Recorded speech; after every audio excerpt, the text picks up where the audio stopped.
anything that's given out easily is never respected, even if you think that it is. So that also includes your attention and validation towards women who haven't earned it yet. The other one that what I think you and I totally agree on is this idea of giving women too much attention up front. One of the things I really like is this concept of women are used to being hit on a regular basis, especially on these dating apps. I mean, it's like short-term sexual acts is what like a lot of guys are on there. There's 6 guys for every girl, I think, on some of these platforms, depending on what. Like, I believe in India, it's like 11 guys for every girl, something like that.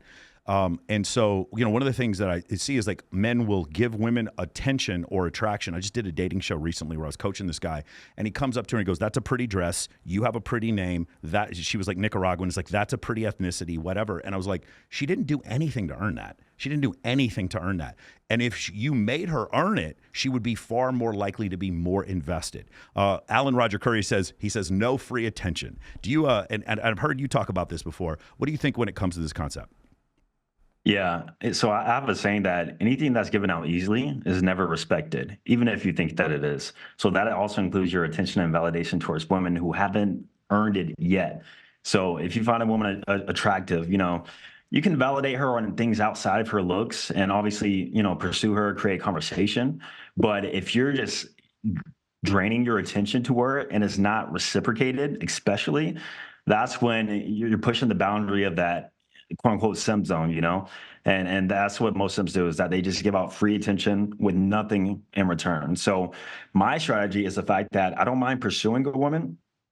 However, when it comes to a lot of my time and attention, especially the free attention, and she hasn't earned it yet, meaning that she hasn't made herself available, we haven't done bedroom fun, like whatever it may be, compliance. Then exactly. I'm limiting and reducing that up until we get to that point, and then that's when I'll reward her with more validation and attention, and for that reason, she'll respect it more. Yeah, and I think a lot of guys get it confused when they're getting attention and they think they're getting compliance. Like, for instance, the big one is like getting nudes.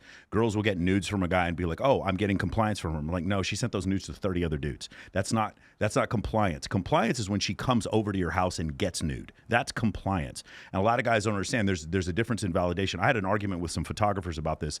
They like every girl's photo that models that they like, and I was like, dude, this is a really bad game. Just to let you know, it's fine if you just want to shoot them or whatever. And they're like, no, these girls want encouragement and all this kind of stuff. And I was like, I'll encourage them when they come over to my place. I don't need to encourage them on social media.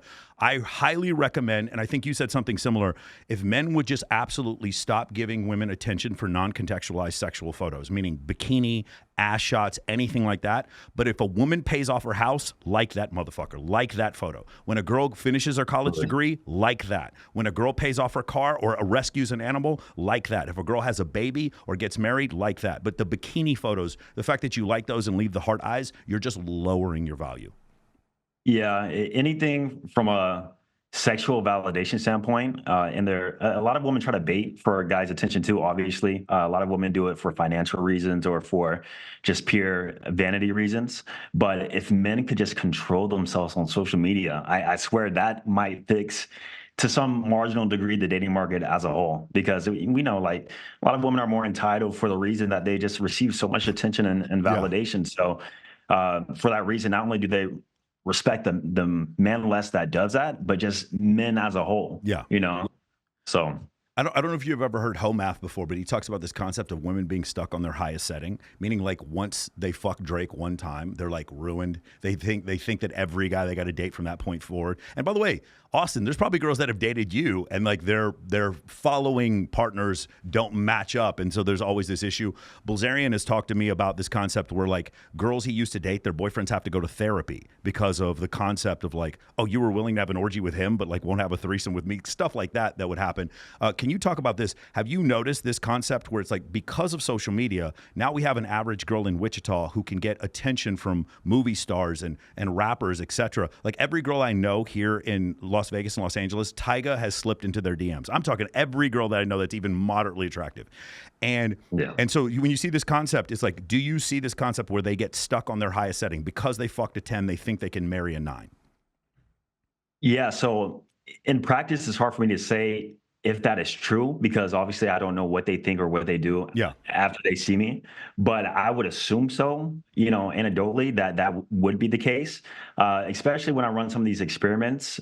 Some of these, attractive, mildly attractive girls who don't have a lot of status. Sometimes I'll do these Instagram experiments and I see Michael B. Jordan liking their pictures. I see Chris Crazy. Brown Yes. liking their pictures, and so with the access to high status men, attractive men, celebrities, it has just made everything a lot more difficult because she's like, why would I go out on this coffee date with this random guy when Yeah. I had Michael B. Jordan or whoever invited me to a party in the hills or inviting me this place, that place, and the more attractive they are, and I would say definitely the more status they have on social media, the worse that overall that mindset is. Yeah. If you can find a girl who, doesn't have a lot of experience, Yeah. she's still mildly attractive, doesn't have a lot of status or Instagram followers, maybe has a private account, then that's when you're in the territory of, okay, she might not be tainted by these other men and stuck on our high setting. Yeah, it was. I met my girlfriend. She was 20. She's from Southwest Arkansas and didn't have an Instagram. And I was like, "Is this real? Is this possible?" Perfect. And she was a finalist at the bikini competition. I was like, "I'm keeping this one.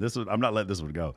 But yeah, you did mention that, and some of the concepts of like when you think about like Michael B. Jordan or Drake or whoever, it's like consider that these guys have a roster of women, and it's never going to end. They're like not going to stop. Meaning these men at the top will just keep fucking these women forever. Like they're not going to stop. And so it does consistently make it a little harder for guys who are average. They're just like, hey, man, I can't compare. One of the things that I started doing is I stopped looking at women based on their physical attractiveness, and I started looking at them based on the level of stimulus they receive, like what you said before. So, for instance, if I take a 10 who lives in Des Moines and she grew up with her parents, she goes to church and she's like studying to be a surgical nurse versus a girl who's a 6, but she gets flown out to Dubai.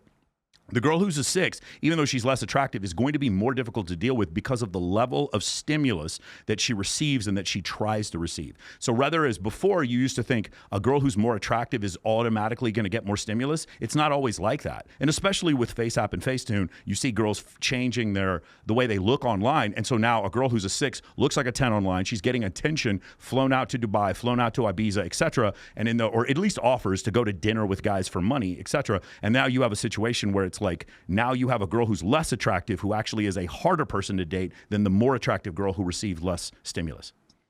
Yeah, and that's a funny paradox too, because I'm thinking about some of the most attractive women I've ever been with were pretty easy to deal with. Yes. Versus, looking back at the times where I used to dabble into the average one, they were pretty difficult. A lot of them were.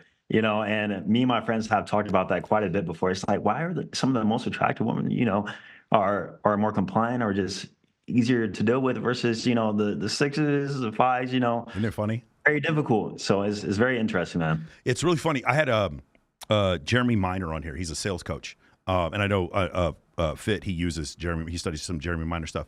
And he said something I really loved. He's like, when I'm trying to coach these guys, it's like the most coachable people are the ones making $1 million a month. Whenever I talk to people who are making like $126,000 a year, they don't want to listen to anything I have to say. They think they know it all. And it's so funny because when I throw photo shoots or bikini competitions, it's this girl who has 3 million followers. She's like, yeah, I'm going to fly my way out there, pay for my own hotel room, and then I'm going to compete in your competition. Thank you so much. And then they show up on time and they're professional. And some girl with 2K followers who's like slightly overweight, she's like, are you going to pay for my flight? And I'm like, what the fuck? What are you talking about? Like these girls are showing up for free and you're like asking me to pay for their flight. So it does seem like that. Like the higher up you go with like more attractiveness and more professional the girls are, it seems like it's much easier to deal with them in business and with women. Yeah, definitely with business too. I've noticed that also, but yeah, it's paradox. It's weird. I wonder why that is though. Yeah, I mean, I think it's a function of stimulus, but also like I talked to Kindly Meyer. She's one of my best friends, and she's she's a huge model out in Tennessee. And if you talk to every photographer she's ever shot with, same thing with Chloe Ture, some of these other models, or same thing with Caitlin Runk, they're super easy to work with. So because they are more professional, that's how they got bigger in their field. Where there's a lot of girls, they're just like lazy, no call, no show, that kind of thing. It is really weird paradox. The nicest, sweetest girls I've ever met are some of the prettiest ones, but they also have huge followings because they're willing to work. They're willing to take accountability.